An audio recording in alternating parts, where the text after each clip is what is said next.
Bloomberg Audio Studios. Podcasts, radio, news. David, for anyone that questions my dedication to covering global finance for Bloomberg, I have a statistic for you. Well, I'm sure no one dares question that, Francine, but hit me. What's the stat? Since 2014, Credit Suisse C-suite, mainly chief executives and chairmen, have given me around 37 interviews. So we show up at every quarter to speak to them. We had many exclusives with various chief executives to trying to understand what was going on. And then boom, it got taken over. I mean, that's got to be some sort of record, hasn't it, in terms of the number of interviews. It also tells you a bit about the company, though, doesn't it? Because there was so much going on, so much to report on. I mean, you had to chase the chief executives, the chief financial officers to try and explain or defend, perhaps, what was happening? Probably defend. I mean, there were a lot of scandals. And so we tried to keep on top of the story. And I remember sometimes in certain interviews, I kept on thinking at the back of my mind, this would be a great Netflix show, but it's a book. Maybe it should be a Netflix show one day. I mean, it is truly one of the great stories of business, of scandal, of failure over the last few years. We were all gripped by it here at Bloomberg. And in this week's episode of In the City, we're going to talk to perhaps the only person in the room here in London who's nerded out even more than you, Francine, on Credit Suisse, and that is our very own Weekend Edition editor, Duncan Mavin, whose book covers all the scandalous twists, turns, and the ultimate collapse of Credit Suisse. Welcome to the City of London. The City of London. The next station is Bank. Please mind the gap between the train and the platform. The financial heart of the country. The City. The City. Welcome to In the City. Stand clear of the doors, please. I'm Francine Lacqua. And I'm David Merritt. Well, with us in the studio is Duncan Mavin, Bloomberg editor and also best-selling author of Meltdown, Scandal, Sleaze, and the Collapse of Credit Suisse, which published earlier this year. Welcome, Duncan. Thank you. So, Duncan, you've joined Bloomberg. It's been 6 months. And before that, I mean, you covered Credit Suisse for years, decades. Yeah, I was an editor and a reporter for a long time covering banks in Europe and around the world. And Credit Suisse was prominently in the news, often for bad reasons. So I was all over them for a long time, yeah. So what prompted you to write this book? I sort of got into it through one of the scandals, the Greensill scandal. I'd written a book about that, and that Credit Suisse was really at the heart of it. And actually, I think that scandal was a really big factor in Credit Suisse's downfall. And so I sort of knew a lot about the culture and things that went wrong there. And then when Credit Suisse collapsed, it was just this crazy story of scandal after scandal after scandal. Relentlessly, they were getting into trouble. And it felt like it kind of symbolized a lot of things that go wrong in banking or can go wrong in banking. Duncan, Greensill, it was, this also implicated the UK, maybe more than other scandals, but it was a big deal. Remind us what happened. Yeah, so it gets a bit complicated. It's about this thing called supply chain finance, which we probably shouldn't get into because it's really arcane and difficult to talk about. But essentially, Credit Suisse loaned $10 billion of their clients' money to a failed UK financier named Lex Greensill, who was working with David Cameron, the former prime minister. So it blew up into a big kind of mainstream news story. And all of the $10 billion was frozen. Clients have got some of it back, not all of it back. And it turned out a lot of the money was invested in kind of real garbage stuff. It was supposed to be really safe and it wasn't. So that was a real sign that they were entrusting their clients' money in things that weren't great. And that was a real sign things were not good at Credit Suisse. Can we step back further in time then? So the bank collapsed earlier on in 2023. But this succession of scandals that built up to its final implosion, can we trace back to the origins? Which of these scandals first emerged that showed that this bank was really in trouble? So yeah, in my book, I go right back to the start, to 167 years ago. And when you look at the start, even at the start, Alfred Escher, who's this Swiss kind of icon, who founded the bank, even his family is kind of involved in financial scandals. His grandfather loses a whole load of money in a trading scandal in the early 19th century. So it was sort of in the DNA from the start. It is kind of in the DNA, yeah. And I think Credit Suisse then becomes kind of the second biggest bank in Switzerland and a second-tier investment bank when it merges with a US investment bank. And so it's kind of always pushing to try and be better. And I think that's one of the reasons that it kind of always is pushing the envelope and getting into trouble. But then they have, a lot of scandals after that. So in the 60s, 70s, there's one called the Chiasso affair, which involves money coming from Italy over the border, and they kind of putting it in a branch and then using it in a kind of Ponzi scheme way, and that blows up. And then, there are more through the 90s involving a group called the Flaming Ferraris, who are these traders in London who blow up. And there's a bunch of scandals in Japan where they're shredding documents in Japan. You mentioned the Flaming Ferraris. I think we just kind of do a little sidetrack on that, because wasn't it your local restaurant, Francine, Nam Long, where you could did you ever have a Flaming Ferrari? I mean, I can neither confirm nor deny that I've had flaming Ferraris in my youth, but I think most people have. This is the cocktail that you drink that's on fire, right, Duncan? Correct. Can you tell us what the Flaming Ferrari gang were? So this was a group of high-profile traders in London who, in the late 90s, who were the most celebrated in the city. And they used to go to this restaurant and drink this drink, and they were on the front page of all the newspapers, wearing their tuxedos and being really flash and getting into Ferraris and so on and driving around. And they were making more money than anybody else, and it turned out they were essentially insider trading. There we go. Flamed out. Love it.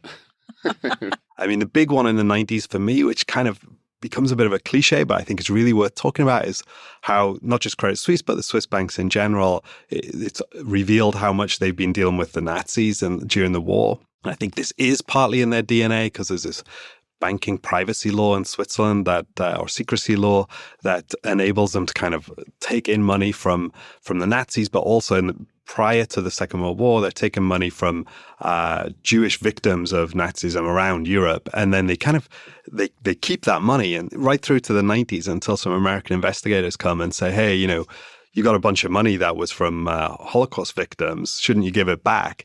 And Credit Suisse isn't the only one, but Credit Suisse is right at the forefront of trying to cover up what they've done during the war. So you get that scandal, and then you just kind of roll into the last 25 years where it becomes really relentless. It's like year after year after year, there's a new scandal at Credit Suisse. You had Archegos. I mean, the number of scandals goes back to the heart, I guess, of risk taking. Yeah, right. I think But that's right. I mean, UBS also had skeletons in their closet in the 80s, 90s. Yeah. So why did UBS clean up and Credit Suisse kept on taking these big risky bets? Yeah, I think it's a really good point, right? The Credit Suisse definitely has a lot of scandals. It's not the only bank. A lot of banks breach sanctions.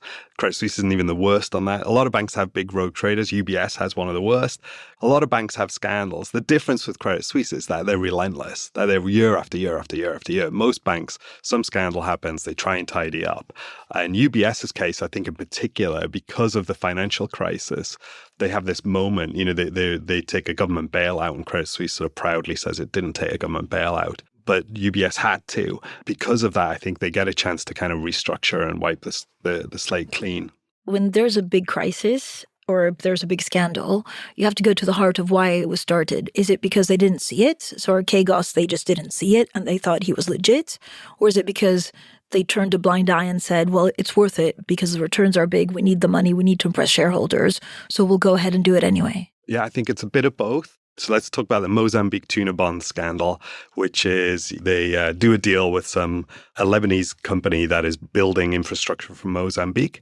And they get a report done by an investigator into the Lebanese company to say, should we do business with these guys? And the report comes back and it calls the Lebanese company the king of kickbacks. It talks about them, always taking bribes, offering bribes.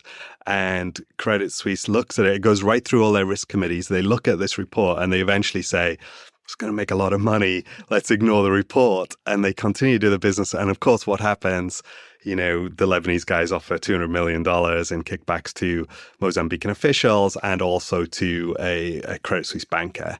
So in that case, I'd say it's because they see the money and they just go for it. Then in the case of Archegos, I think it's slightly different. I think they do end up in a position at that point where, so Archegos is this big hedge fund and they lend it too much money. And then when Archegos collapses, they're too slow to get out. I think in that case, it isn't so much that they are chasing the money because all of the banks are lending to Archegos. It's that their risk functions just aren't working very well at that point.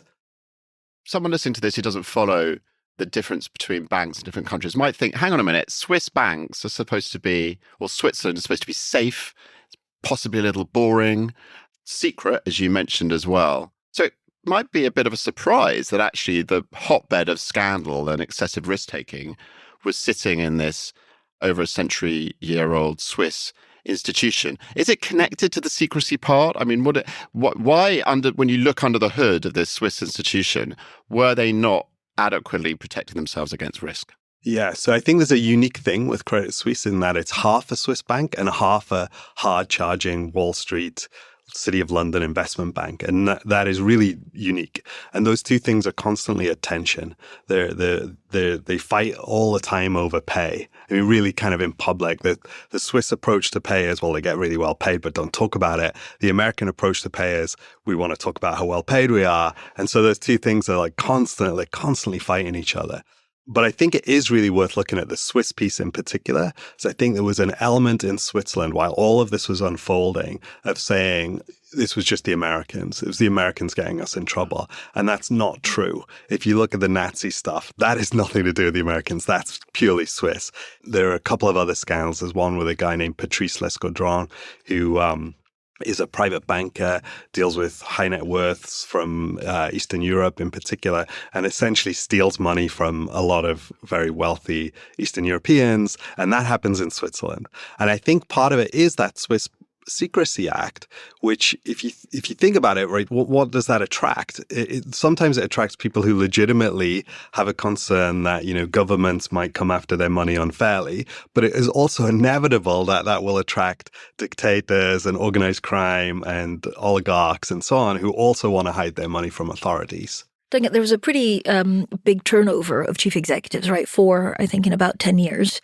When you look at, what was their role in risk-taking? And again, I heard a lot from the leadership of Credit Suisse in saying, well, you have a group of rainmakers or a group of traders in London and in New York that were not listening to the rules for a long time, but you're pushing back against that.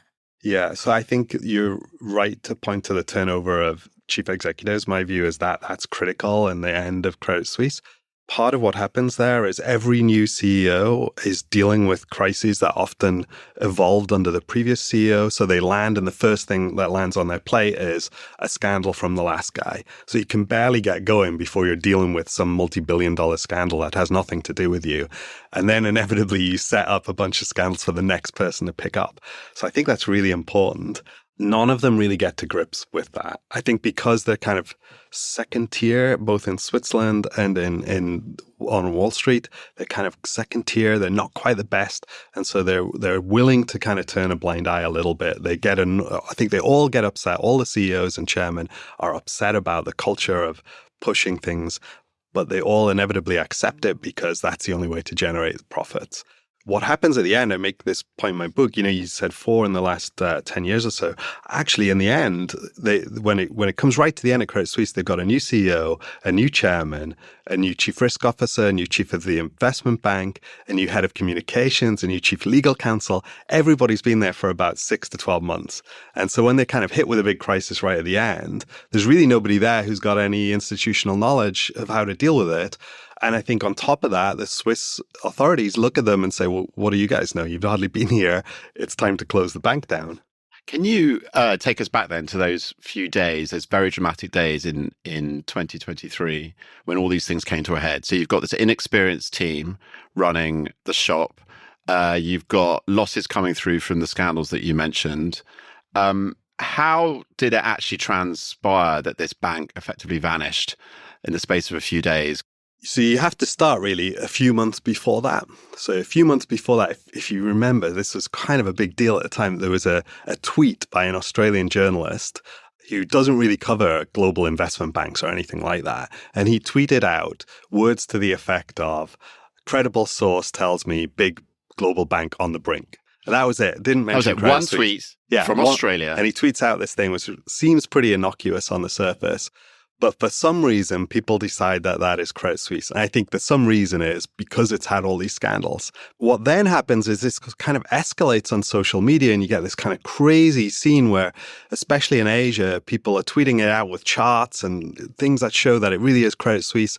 The tweet gets taken down, by the way. But in the meantime, about $100 billion has been pulled out of Credit Suisse in a matter of a few days. So the bank is seriously weakened. And at that point, so this is a few months before it collapses, they really, really thought it was going to collapse. In fact, the communications team had already written in October 2022, they'd written the press release for the end of Credit Suisse. Because an effective run is happening on the bank. Yeah, it's a run on the bank. Sort of a global digital run is happening, sparked by that tweet. Exactly. But it took a long time for the communications team to actually put anything out. Yeah, it was almost silent. I think this was partly the new CEO, new chairman, were sort of rabbits in the headlights, didn't know what to do. Fortunately for them at the time, or at least they think it's fortunate, they managed to kind of slow this down. Panic kind of subsides for a little while. And then you get into 2023 and pretty fragile. The state of the bank's quite fragile. And there's a bunch of other little scandals kind of erupting around it. And then you get the Silicon Valley Bank thing in the US, which kind of creates more fragility in the whole system. And I think it's hard to recall now, but at that time, it really felt like there was a potential for another global financial crisis. You know, there were 2 or 3 banks teetering in the US. And in fact, what you get is kind of Yellen and Karen Keller-Sutter, who's the Swiss finance minister, and finance ministers around the world kind of communicating to say, we need to stop this right now. And so Keller-Sutter in Switzerland, she was also new, right? She'd only got into her spot in January. I think she looks around the room and says, how am I going to stop Credit Suisse blowing up Switzerland and potentially the world's financial system? She looks at the CEO and chairman and says, do I trust these guys to fix it? Maybe not. But Duncan, so I remember, and it took us about 2 months to actually convince the leadership to come on after that October 2023, because outflows were, pouring out. And then we finally get to the chairman in December. He comes to London, speaks to us for 15 minutes, and he says, look, things are slowly getting better. Yeah. So they have a bit of a respite. So at that point, what's the concern? Is it liquidity? It is the run continuing, yeah. So it's outflows. It's basically people are saying, yeah, we're getting out. What that's doing is, that means their profitability is getting worse and worse, right? If the money is coming out, that's fees disappearing. So the profitability problem they had before is now significantly worse. But there's no solvency concerns and there's no liquidity concern. And I think that's important because then there was something happening 3 months afterwards where people were in a panic, but it just wasn't there on the books. Yeah. The problem it had, and the reason that my book is focused on all the scandals is the problem it had was its reputation was ruined. Did people trust the bank? And the problem with a bank is, if people don't trust it, it's finished. If nobody wants to put their money there, you don't have a bank anymore. And so that really is what happens, I think, over that few months. I mean, they also mess up all the time, right? So the chairman said around that time, we've seen money flowing back into the bank, which wasn't true. And that was a lie. That was a lie. Well, he said he made a mistake or he misspoke or something. He was under real serious pressure, whether he'd said something that was absolutely wrong and illegal. Days before they collapse, actually, the SEC told them they couldn't publish their annual report because it had errors in it, which in and of itself, had they not collapsed, would have been another enormous scandal. So what was the final straw? The final straw, I think, really was what was happening in the US, and that there was a sense that this cannot go any further. I think the Swiss authorities were worried that it was starting to affect Switzerland and maybe it would affect UBS too, that there's so much money coming out of Credit Suisse that it was starting to damage the franc and it could start... So it was moving the Swiss currency was being damaged by the amount of money being pulled out of the bank. Yeah. In the previous October with the Twitter thing, that had mostly been money in Asia and they could kind of handle it. I mean, it was a disaster, but it was much worse when the following February, March, Swiss people started to put their money out and move it overseas, move it outside of Switzerland. And so that gave them a real problem. And as I say, I think, the finance minister knew in her spot with Janet Yellen on the phone saying this needs to end right now, is kind of looking around and saying, how do I solve this? But why was the U.S. involved? I mean, this is after, so basically, you seem to suggest, Duncan, that they never really had a chance, but it definitely came to a head with an interview that we did in the Middle East with the Saudi National Bank, where they had around 10% of Credit Suisse, and where he says, look, he wouldn't buy any more shares. And so that's when, that was kind of the point. He said something like, no way, or something, didn't he? Right. He did. Right. And is that when Yellen gets involved? It was all around the same time. So within sort of a period of about 72 hours, you've got their accounts. They're not allowed to publish their accounts because the SEC says it got a problem. They've got Silicon Valley Bank and others collapsing in the US and a concern of a broader global financial crisis. You've got the Saudi National Bank chairman saying, we're not going to put any more money in, which also got misread by many people as because it was SNB, the Swiss National Bank. So that kind of literally, it sounds crazy, but it definitely confused some investors. SNB says we're not putting any money into Credit Suisse. is much worse than Saudi National Bank. So you get all these things happening right there. And I think the sense, if you speak to the people at the top of Credit Suisse at that time, some of them will still say there was no need for the bank to collapse. We had a plan. We would solve this. It would have all been okay. I think that's, possible. But if you're the Swiss authorities and you're looking at that bank at that point and there's a potential financial crisis, I don't know if you trust those people to fix it. And so I think you look at UBS and you go, actually, you guys take it. Can you solve it? If you take it, this all ends right now. And so I think that's kind of a logical, time will tell whether it was a good decision, and the implications for UBS, I think, are huge. But I think it's understandable why you would do that if you're the Swiss authorities. So when it becomes clear, so the Swiss government are panicking or worried, at least, the currency is starting to move on this. So they swoop in and tell UBS, effectively, you've got to buy this failing bank. Did they want to do it? I think for UBS, it's a massive opportunity, right, to pick up their big rival for next to nothing. Essentially, in banking terms, it's next to nothing. In the end, they pay about $3 billion and get a whole load of indemnities to protect them from the kind of what could happen because of all the scandals that are still lingering. But they get the bank for essentially a song, and you see that in their first set of results after the crisis. The deal of a century. Yeah. Right? They got an amazing deal. Cheap. Duncan, what did you learn about, the financial system in the book? I mean, is a secret that you have to have that drawer with a template of if a competitor goes bad and will take you under, you have to have a plan, or? I think the thing that I found most interesting is the tolerance for bad behavior. That this massive global bank could go on forever and ever, at least for 167 years without collapsing is incredible, considering how many times they were in trouble. And so actually I sort of started out with this question of how does a big global bank like this collapse? And at some point I was kind of asking myself, why didn't this bank collapse earlier? It's sort of the other way around. Why did it not go earlier? Somebody should have shut it down 20 or 30 years ago. Duncan, thank you. Fantastic. Thanks so much, Duncan. That was really good. That was so good.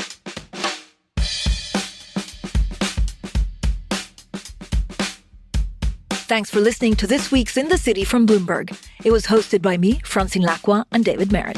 It was produced by Summer Sadi. Production support from Moses Andam and sound design by Blake Maples. Special thanks to Duncan Mavin. Please subscribe, rate, and review wherever you listen to podcasts.